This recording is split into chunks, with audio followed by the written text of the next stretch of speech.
নমস্কার বন্ধুরা, বিশ্বাস কিচেনে আপনাদের স্বাগতম। আজকে আমরা আপনাদের জন্য নিয়ে এসেছি বাঙালিদের একটি প্রিয় রেসিপি, মাছের মাথা দিয়ে মুড়িঘণ্ট। এবার আসুন আমরা দেখে নেওয়া যাক এর জন্য আমরা কি কি উপকরণ নিয়েছি। মুড়িঘণ্ট রান্না করার জন্য আমরা নিয়ে নিয়েছি আদা রসুন বাটা, পেঁয়াজ বাটা, একটা টমেটো পেস্ট ও দুটো আলু টুকরো করে কেটে নিয়েছি ও তার সাথে নিয়ে নিয়েছি হাফ কাপ গোবিন্দভোগ চাল। আমরা এই গোবিন্দভোগ চালটিকে দেওয়ার আগে একটু ভেজে নেব। দেখে নিন, আমরা কড়াইতে একটু তেলটাকে গরম করে নিয়েছি। এবার আমরা আলুগুলোকে একটু ভেজে নেব।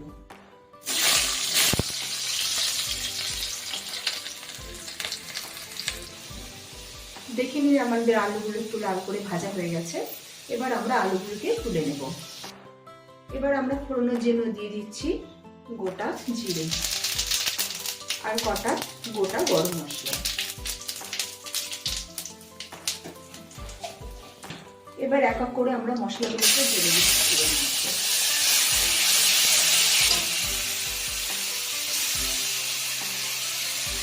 আমরা একে একে এর মধ্যে আদা বাটা, রসুন বাটা, পেঁয়াজ বাটা ও টমেটো বাটা দিয়ে একসাথে মিশিয়ে এটাকে ভালো করে কষিয়ে নিচ্ছি। এবার এর মধ্যে আমরা সামান্য পরিমাণে লবণ দিয়ে দিচ্ছি, লঙ্কার গুঁড়ো দিতে পারেন, লঙ্কা বাটা আপনারা দিতে পারেন। দেখুন আমাদের মশলাটা কষানো হয়ে গেছে এবং মশলাটা কিভাবে লাল হয়ে এসেছে, একটু তেলে ছাড়তে শুরু করেছে। এবার আমরা ভেজে রাখা আলুগুলোকে এর মধ্যে দিয়ে দেবো।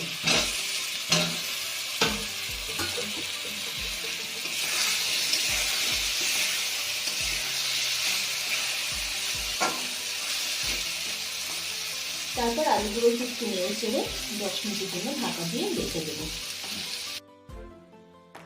দেখুন মশলা কষানো হয়ে গেছে। মশলা কষানোর পরে আমরা গোবিন্দভোগ ভেজে রাখা যে গোবিন্দভোগ চালটি ছিল সেটাও আমরা এর সাথে অ্যাড করে দিয়েছি।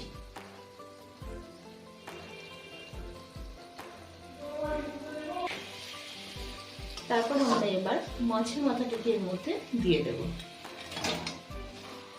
এবার আমরা এর মধ্যে একটু জল ঢেলে দেব। জল ঢেলে ভালো করে এটাকে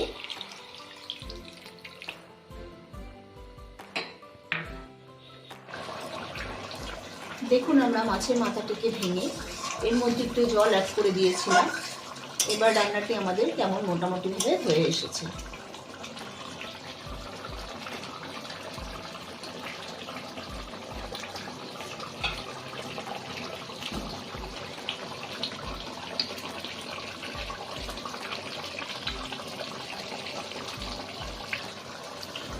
এবার আমরা এর মধ্যে একটু গরম মশলা দিয়ে দেব।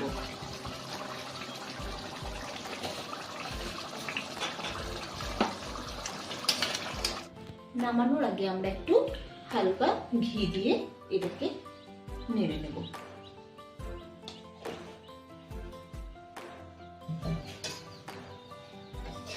আপনারা দেখতে পাচ্ছেন আমাদের মাছের মাথা দিয়ে মুড়িঘণ্ট কমপ্লিট হয়ে গেছে। এবার আমরা একটা পাত্রে এটাকে ঢেলে নিচ্ছি।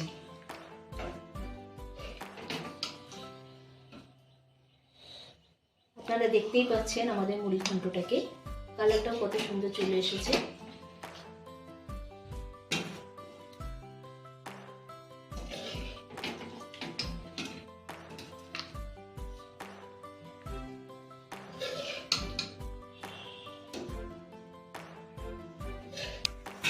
দেখুন আমাদের মাছের মাথা দিয়ে মুড়িঘণ্ট সম্পূর্ণরূপে রেডি হয়ে গেছে। আপনারা বাড়িতে এইভাবে একই পদ্ধতিতে একবার বানিয়ে খেয়ে দেখুন, আশা করি আপনাদের খুব ভালো লাগবে।